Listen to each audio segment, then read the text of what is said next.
ये पूरा कानून ही हटेगा, बिना हटे इसमें कुछ नहीं होने वाला। अब मैं आपको समझाता हूँ, शायद आपको समझ में आ जाएगा। केवल एक सेक्शन बताता हूँ तो उससे आपको पूरी चीज समझ में आ जाएगी। जो कॉन्ट्रैक्ट फार्मिंग है, उस कॉन्ट्रैक्ट फार्मिंग की धारा 3 उसमें जो है, जो एग्रीमेंट होगा किसान के और व्यापारी के बीच में, मैं उनसे बताता हूँ, आप समझ जाएंगे सारे, उसके बाद कुछ बताने की जरूरत नहीं पड़ेगी। उस धारा 3 में लिखा है कि किसान के और व्यापारी के बीच में जो एग्रीमेंट होगा उसमें यह लिखा जाएगा, नंबर 1, किसान को अपनी जमीन पर कौन सी फसल उगानी है। नंबर 2, उस फसल का ग्रेड क्या होगा, स्टैंडर्ड क्या होगा और उसकी क्वालिटी क्या होगा। नंबर 3, उस फसल को उगाने के लिए जो बीज होगा, जो खाद होगा, जो कीटनाशक होंगे, जो मशीनरी होगी, जो तकनीक होगी, उसे वो व्यापारी जिसके साथ समझौता हो रहा वो देगा।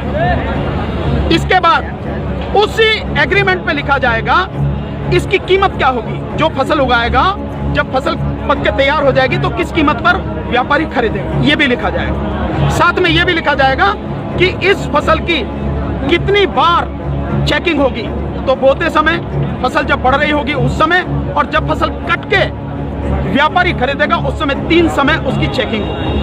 अब मैं आपको समझाता हूं, एक बहुत मोटे से उदाहरण से समझो।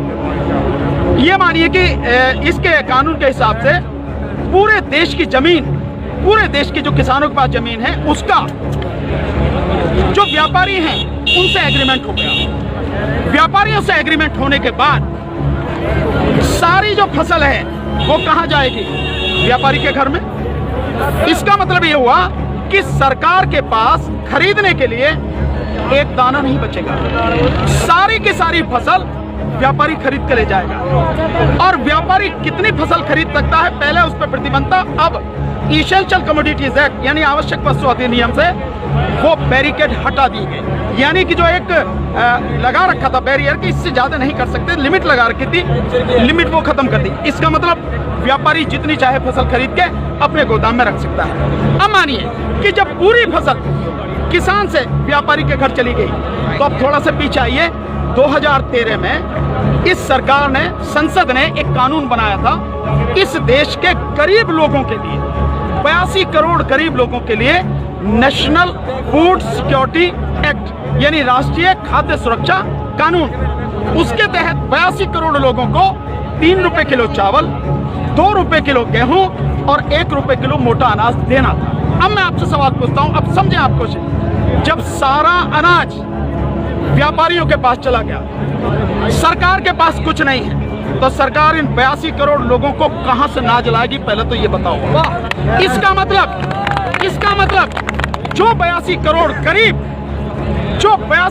गरीब सरकारी मदद पर निर्भर था, वो खत्म हो गया। मतलब आप कह रहे हैं कि किसानों के खिलाफ बिल है, किसानों की भलाई की बात कर रहे हैं, पर किसानों के खिलाफ लोग समझ रहे हैं नहीं, ये पूरे देश के खिलाफ है। 82 करोड़ गरीब खत्म, देश में 5 लाख जो राशन की दुकानें हैं खत्म, 5 लाख राशन की दुकानों में कुछ रोजगार भी मिलता होगा खत्म। अब इसके बाद अब आ जाइए कि जब किसान को सारी चीजें, जो खाद भी है, बीज भी है, कीटनाशक भी है, मशीनरी भी है, तकनीक भी है, वो व्यापारी जिससे समझौता हुआ वो ही देगा। तो जो व्यापारी ये काम करते हैं, कोई खाद बेचता है, कोई बीज बेचता है, कोई मशीन बेचता है, कोई जो पेस्टिसाइड बेचता है, वो व्यापारी खत्म। तो आपने व्यापारी खत्म कर दिए, गरीब मजदूर खत्म कर दिए, और किसान को आपने बंधक बना दिया, मजदूर बना दिया, गुलाम बना दिया। कैसे? अब मैं बताता हूँ। जब किसान की जमीन पर एग्रीमेंट हो गया, तो किसान चाह कर भी अपनी जमीन से एक भुट्टा, माना मक्का बोई हुई है, मक्का से एक भुट्टा तोड़ के नहीं खा सकता। आज की तारीख में तो जाओ, मक्का से एक नहीं 10, 20, 50 जितने भुट्टे तोड़ के खाने खाओ, खूब सेक के, है नहीं है, रिश्तेदारों को भी ले जाओ। साथ में गन्ना अगर बो रखा है, एक गन्ना नहीं खा सकता। क्यों? क्योंकि व्यापारी से समझौता है। अगर एक गन्ना टूट लिया तो फिर उसके बाद में व्यापारी लड़ते रहो आप एसडीएम के यहाँ, एडीएम के यहाँ, हो गया ना। मतलब यह है कि अपनी ही जमीन पर मैं अपने लिए, अपने बच्चों के लिए अगर मन करता है, जो फसल मैंने उगाई है, मेरी मेहनत की फसल है, उसमें से एक दाना नहीं ले सकता। ऐसे कानून का क्या करूंगा मैं? और इस कानून ने व्यापारी खत्म कर दिया, इस कानून ने मजदूर खत्म कर दिया, और साथ में जो किसान है किसान को इतनी भी मोहलत नहीं दी गई। आज की तारीख में तो किसान किसी भी जगह से दूर से जाके यहाँ से ठीक नहीं मिला तो वहाँ से ले ले, वहाँ नहीं मिला तो वहाँ से ले ले, यहाँ से कम में मिला तो यहाँ से ले ले। खाद है, बीज अपनी मर्जी से ले सकता, इसके बाद नहीं, इसके बाद तो व्यापारी ही देगा।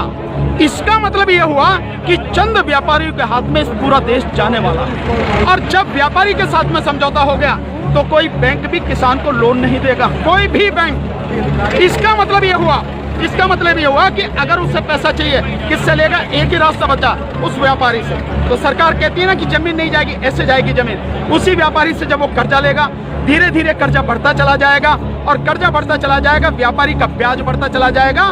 लिहाजा जो किसान है अपनी ही जमीन उसी व्यापारी को बेचने पर मजबूर हो जाएगा।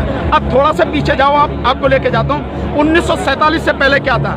इस देश में जो साहूकार होते थे वो ऐसे ही करते थे, किसान को ब्याज दिया, और वो ब्याज क्या मतलब पैसा दिया, वो पैसे पे इतना ब्याज, ब्याज पर ब्याज, ब्याज पर ब्याज, किसान की पीढ़ियां गुजर जाती थी, कर्जा नहीं उतरता था, और सारी जमीन जो साहूकार के यहाँ पे चली जाती। मदर इंडिया, यही मदर इंडिया देखो, और नए उसमें देखो धर्मेंद्र जी की गुलामी देखो आप, और अगर पढ़ना हो तो गोदान पढ़ो मुंशी प्रेमचंद जी का। ये सारी चीजें बन जाते हैं। बिल्कुल भाई, पहले वो अपनी ही जमीन पर बंधुआ मजदूर बनेगा, उसके बाद में अपनी ही जमीन पर गुलाम बन जाएगा।